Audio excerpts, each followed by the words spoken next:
Okay, today what I'm going to do is I just got a few rolls of paper from Red River, and I thought it would be kind of interesting to show you exactly what I go through when I get new paper. Now, a few words of advice to everybody that's in the same position I was in not too long ago. I can remember going to conventions and going crazy and pulling my hair out and going, oh, what kind of paper should I use? It's got to be this kind of paper. It's got to be that kind of paper. And I came to realize that I was absolutely driving myself crazy for probably no reason at all. When you start out, pick a couple types of media paper that you're going to use. Pick a matte, pick a semi-gloss type of paper, and maybe a couple of other things. And you'll find out if you use one manufacturer, you try those and you get used to everything, then start to branch out and try some other areas, because you'll absolutely drive yourself crazy. So after a few years of doing this, let me explain to you where I am. I'm loading up. I got 3 rolls of Red River paper.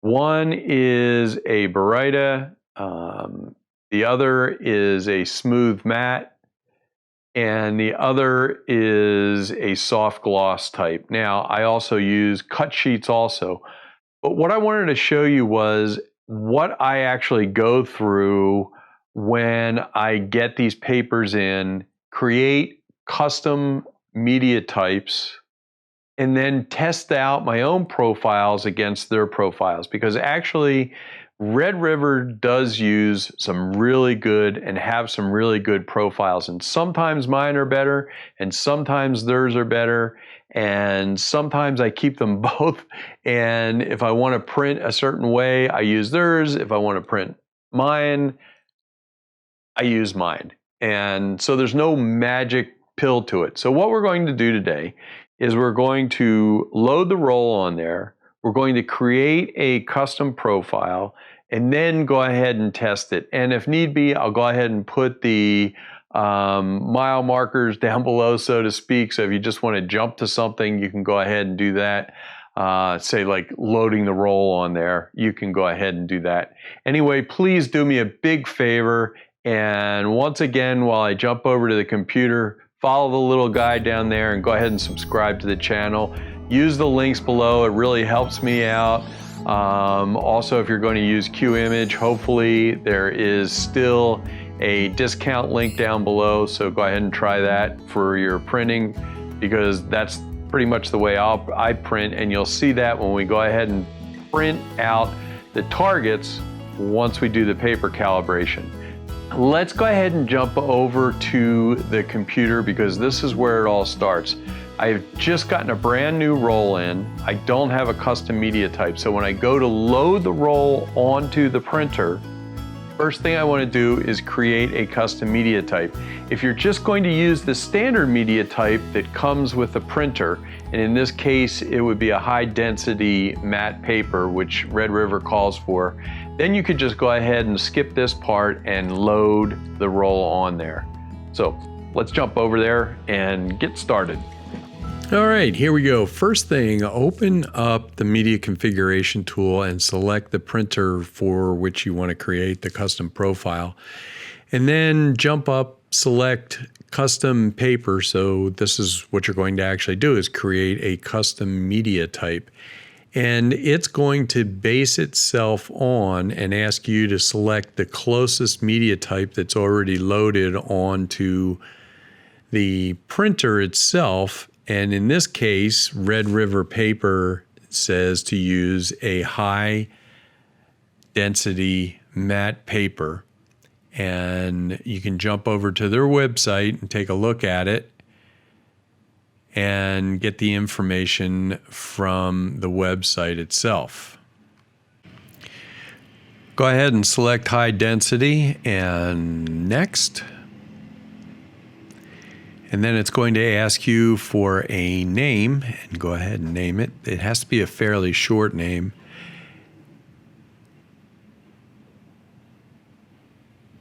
Now I just take this name, copy it, and then put that down below in name in printer driver, which is what you'll see over there. Select next.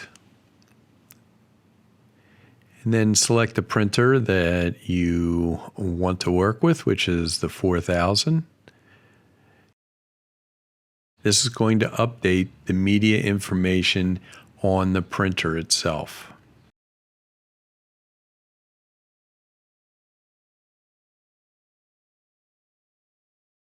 Do you want to update the printer driver media information? And select yes, and then this will now update the driver actually on the computer.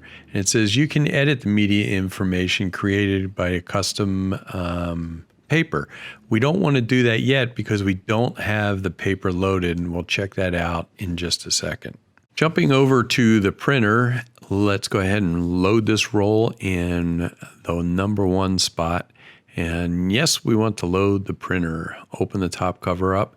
And once we do this, everything is self-explanatory between the inside cover of the printer itself and on the screen right here. But let's go over and actually load the roll onto the spindle.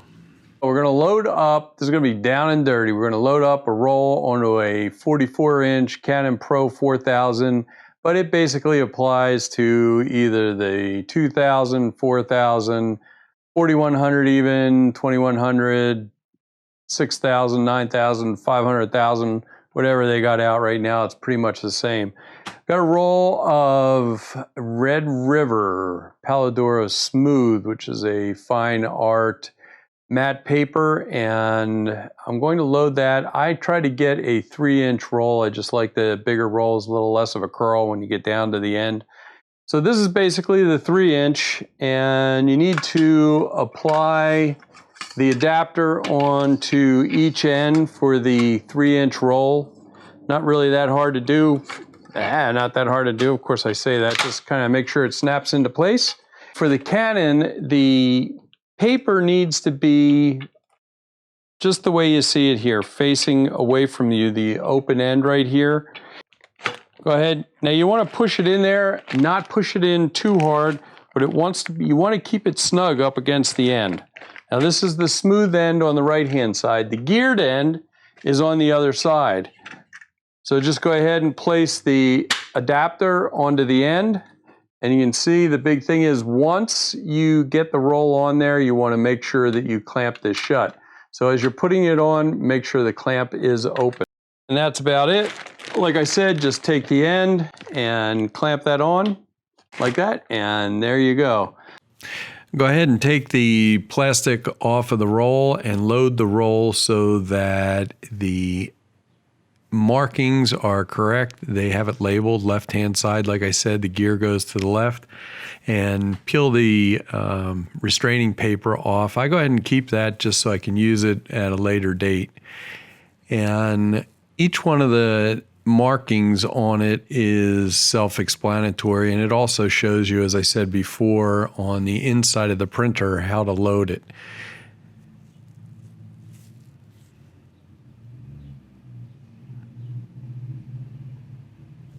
Now, there's a really easy way to do this, and I just take it and roll it and keep rolling it, and you'll see the edge of the paper go by until you hear a definite click. And as soon as you hear that click, you're just about there. Now you roll it back the other way and you'll hear a beep, and it's kind of a faint beep, and you'll see the LED or the screen up on the right hand side change, and then you know it's in a perfect spot. Close the door, and it's that simple. First thing I wanted to show you was the setting that I use regarding the managing the amount of paper left on the roll. And it's under paper related settings, managing remaining roll. And go ahead and click that to enable.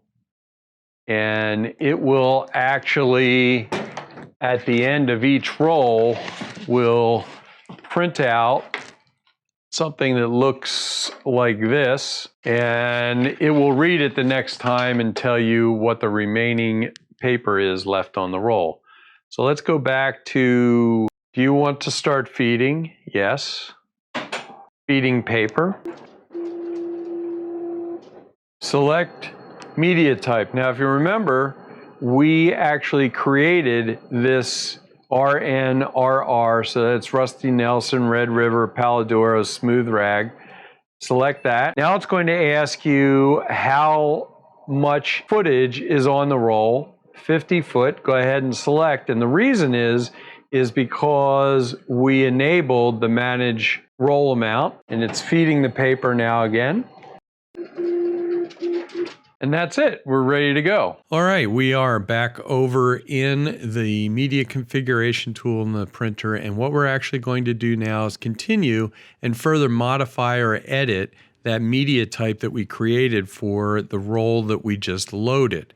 And we're going to do a paper feed adjustment, advanced print settings, advanced paper settings, and then finally a calibration for that specific media within the printer itself, and that will be applied to that media type, the custom media type that we have created. So go ahead and click start, and the system will fire up, kind of take over, and we loaded that roll onto roll one. The only thing you can select is auto. And paper feed adjustment lets you create or adjust paper feed amount. Now the thing is with this, the printer will automatically take over and do all the adjusting itself. You don't have to do a thing, so sit back and relax while this takes place, and I'll show you what comes out of the printer.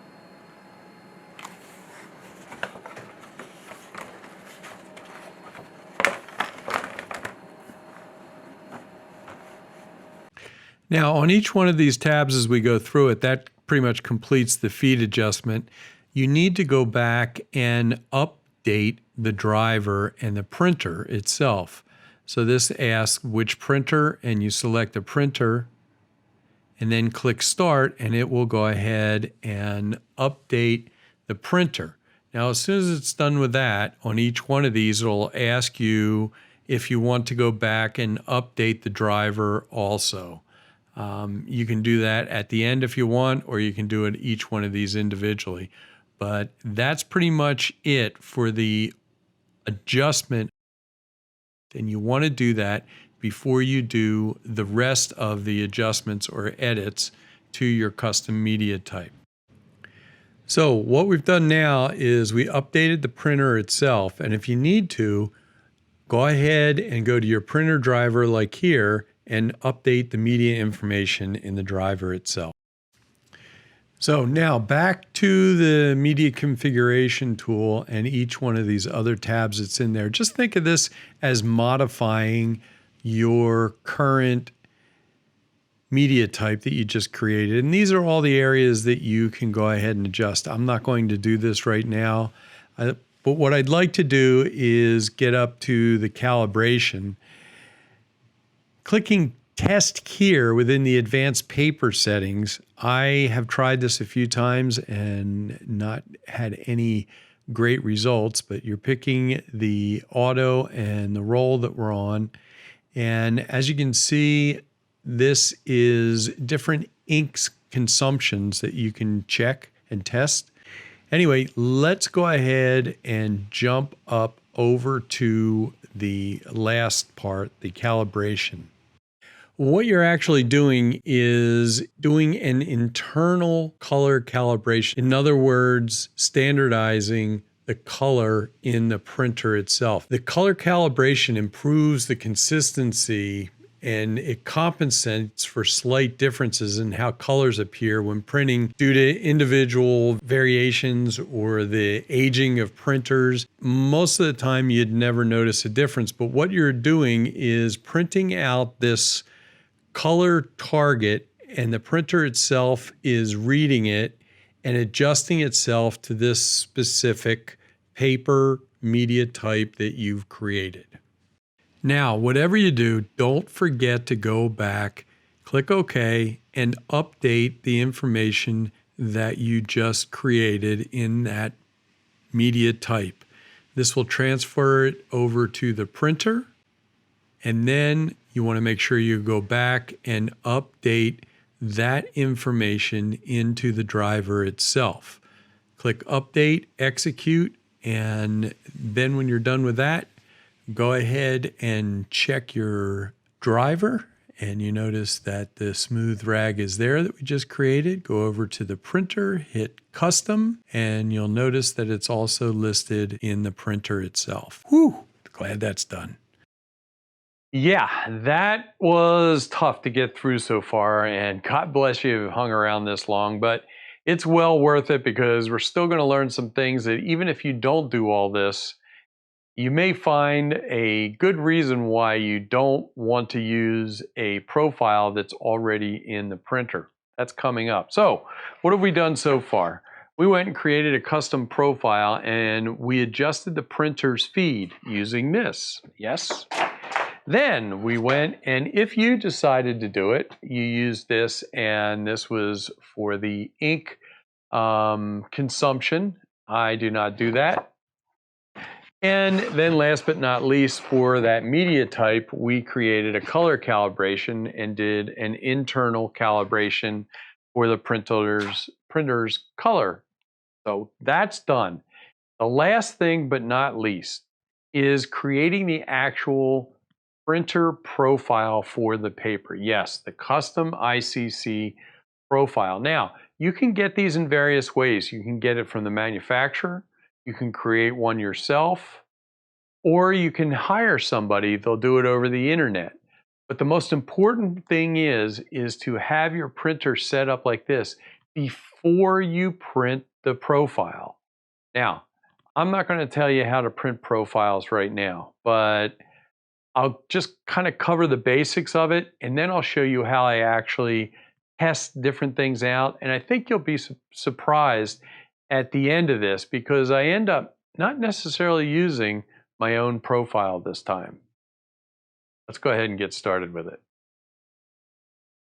Yes, this is a long road, but once you get it set up, and if you're only using a couple of papers, a few papers, it's really nice once it's all set up. What we're going to do right now, and I'm not going to do it in detail because this is not a lesson on how to create profiles, but what I will show you is how I go through this because I use Qimage to actually print out the profiles, especially since I'm on a roll, and you'll see the reason why. So let's get me off of here and open up i1 Profiler. And I have an i1 Pro 2. So we're going to do profiling. Create a target. Now I use 1798, and the reason is because it's large enough, and I scatter it. That way I make sure I don't have any problems. Go ahead and create that on an 8.5 by 11 sheet. And what I do is I save those out. As you can see, there's already plenty of them in there. And I save those charts. Let's go ahead and open up Qimage. And already you can see I have the 3 targets loaded in as a job for Qimage. On the right-hand side, select the printer and the media type, which remember we created that. The printer profile we don't want because what you want when you are creating a target is to have no color management at all. So it just so happens that Qimage has a way to do that, and it'll kind of cover your butt. Printer target setup job. Use when printing targets for profiling. Just hit open. Right away, Qimage sets up the page, turns off printer profile. The only thing I need to do is make my page, let's take 25 because you'll see in a second it won't make any difference here. And add all 3 just by clicking on original size. Now here's the cool part about Qimage. They're spaced out on this page and we don't want to waste any space at all. So just come down to the IntelliCenter, IntelliSpace, and what we want is IntelliCut. Click on IntelliCut and it will automatically place those up butted up right up next to each other. Now the thing is, now you have all this extra space out here. Just go over to the roll feature on Qimage, click auto roll length, and it says, are you sure you want to? Yes, we do. And automatically it creates the most efficient way to place these on there. Once again, double checking. Look, printer profile is off. We're in vector and sharpen 0. That's it. And just hit print. All right, I'm laughing because this is about as dry a material as you can get, and I can't think of any way to make this interesting. I'm so sorry. But we just printed them through Qimage, and these are the actual targets. Scanned those in using the i1 Pro 2, and created our own paper ICC profiles.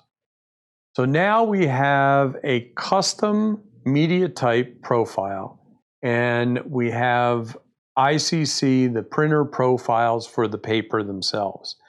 Now what I do, and I print for each of these, and I'm sure a lot of you have seen these test prints. In fact, if you want, this might be a good idea, put down in the comments if you'd kind of like to see what I'm looking at in here. I don't want to go through the whole thing. But here's the concept. I go back and I take the profiles, the ICC paper profiles that Red River has. And I know they have good profiles. I can tell you that right now. Then I take the ones that I made and I compare the two of them, both in ColorThink and by looking at them. And then I match those up with the media types, both the custom one that we did and the one that comes with the printer driver. And I pair those up and see what is the best combination.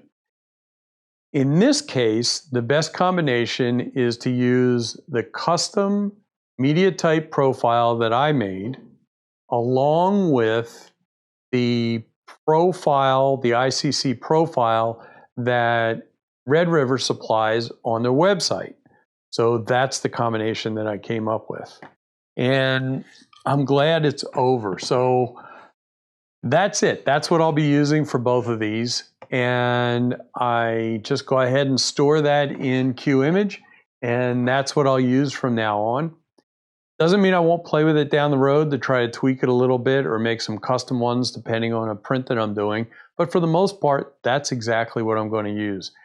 If this was confusing to you, it was confusing to me to learn all this. Let me tell you, it's absolutely crazy. And you don't need to go through all this. You can just go get the profile, the media type that's on Red River that they tell you to use along with the driver, and you're fine. But I will tell you, and I'm going to try to show it right here, the custom media type that I made was better than the high density one that came with the driver. And you could actually see some spots where it was better. So it helps out a lot, and it's a lot of work, I know, but that's it. Anyway, first of all, let me say thank you so much for listening. I hope this was some help. If you have some other ideas, please put them below in the comments. Please subscribe.